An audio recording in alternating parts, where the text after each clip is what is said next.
guys, welcome back to my another video. So, आज पनि एउटा नयाँ भिडियोको साथमा आइसकेको छु। आज चाहिँ यो मेरो कम्युनिकेसन स्किल अथवा पब्लिक स्पिकिङ स्किलको चाहिँ डे 94 रहेको छ हैन। सो आजको दिनमा चाहिँ आज चाहिँ घरमै बसिरहेको छु हैन। अनि नोटहरु पनि लेखिरहेको छु।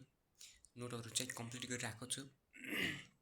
ताकि पछिको जुन समयको हुन्छ नि जुन नोट माग्ने बेलाको हुन्छ नि स्कुलको बेला लागेको बेला स्कुल गरे केही सुरु गरेकै हुँदैन भोलि नोट लिएर आऊ भन्छ जसरी पनि गर्नु पर्यो नत्र भने फेरि प्र्याक्टिकल मार्क्स फेरि कम आउँछ हैन।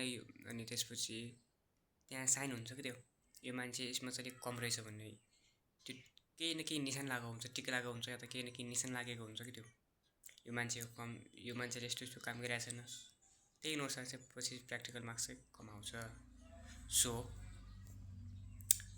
नोट चाहिँ टाइममा कम्प्लिट गर्नुपर्छ। सो हाम्रो यो स्कुलको चाहिँ रुलै हो हरेक विषयको टाइममा बुझाइहाल्नु पर्यो नोट।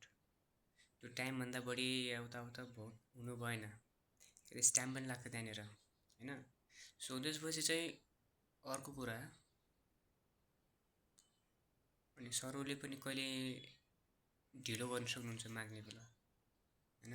कहिले धेरै भइसकेको हुन्छ च्याप्टर पढाइ धेरै भइसकेको हुन्छ तर चाहिँ नोटको कुरै गर्नु पाएन किनभने उहाँलाई चाहिँ कोर्स क्वालिटी हुन्छ कोर्स कम्प्लिट गर्ने कुरा हुन्छ। त्यसैले चाहिँ त्यो बेला चाहिँ यदि आफूले चाहिँ सुरुमा अनि कोर्स सकेपछि मतलब हुन्छ नि 5 च्याप्टर सकेपछि नोट गरिहाल्ने त्यसपछि बुझाइहाल्ने सरलाई त्यसो गरे पनि गर्नुपर्छ हैन त्यो पनि गर्नुपर्छ। सो आजको चाहिँ दिन चाहिँ खास छ है अलिकति आफ्नो